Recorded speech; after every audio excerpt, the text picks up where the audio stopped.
Help us today to stand grounded in the love that we all can offer our neighbors.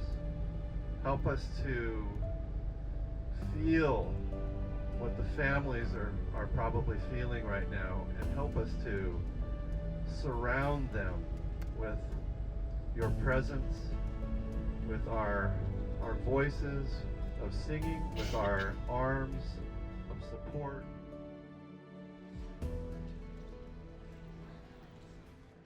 Activism here basically dates back to World War II, when one of our pastors went and stood on the tracks to block the trains that were taking Japanese Americans up to Manzanar. And then in the 50s and 60s, we had another rector, was John Burt. That was the time when our church was really getting involved in the civil rights movement. We started connecting with the farm workers, Dolores Huerta and different folks who were involved in the farm workers movement. And they were trying to get fair wages, better living conditions for the farm workers. We also helped to get Martin Luther King Jr. here to speak in Los Angeles. And then in the late 60s and the early 70s, that was the time of the Vietnam War, and our rector at the time was a man named George Regas, and he was very active in preaching against the war, and we actually ended up losing half of our congregation at the time. So in 2004, Ed Bacon delivered a sermon that was an anti-war sermon about the war in Iraq after September 11th. And it led to an IRS investigation into the church's tax-exempt status. And so there's always, I think, been this tension between truth-telling and comfort.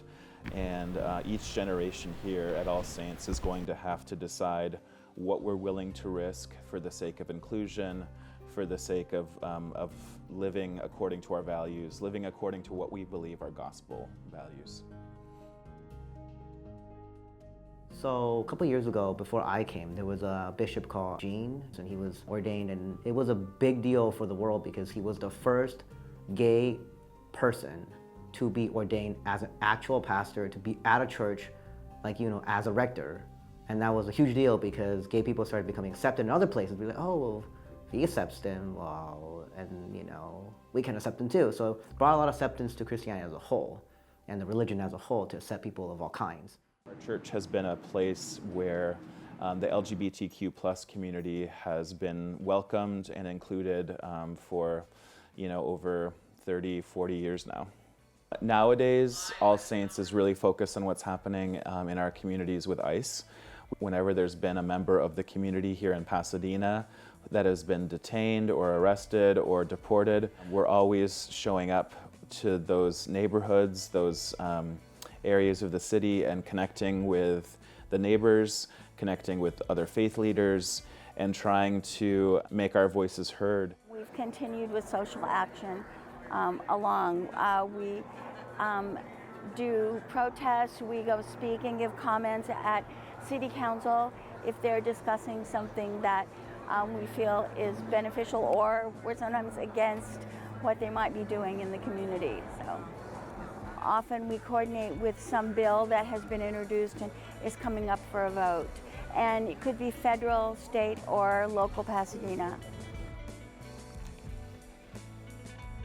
But it is an irrefutable data point that with the rise of Christian nationalism and its weaponization of religion in general and Christianity in specific, the volume has been so turned up, the debates have been so acrimonious, the divide has become so wide that it seems the bread of anxiety is outselling the bread of life. See those Christians, how they love one another, is sadly not the first thing that comes up in a Google search of Christianity. At the moment, I doubt it comes up at all. However, my social media feed this week is certainly full of trending posts about folks who seem to have as much trouble recognizing Jesus in the 21st century as the disciples on the road to Emmaus did in the first century. We believe very strongly that Jesus commanded us to love our neighbor as ourselves. And so loving our neighbor to us is making sure that we stand up for marginalized people and for anything that is unfair and unjust. We consider it a very practical way to live our Christian faith and something that Jesus asked us to do. So we have no option but to take care of the people around us. I interpret that as the only way to know that you're loving God is if you're loving your neighbor.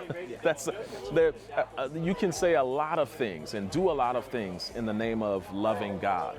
But if you're going to be a follower of Christ and you're going to be a Christian, Jesus made it very clear. The only way to know that you are loving God is if you are loving your neighbor. So to love your neighbor is to love God.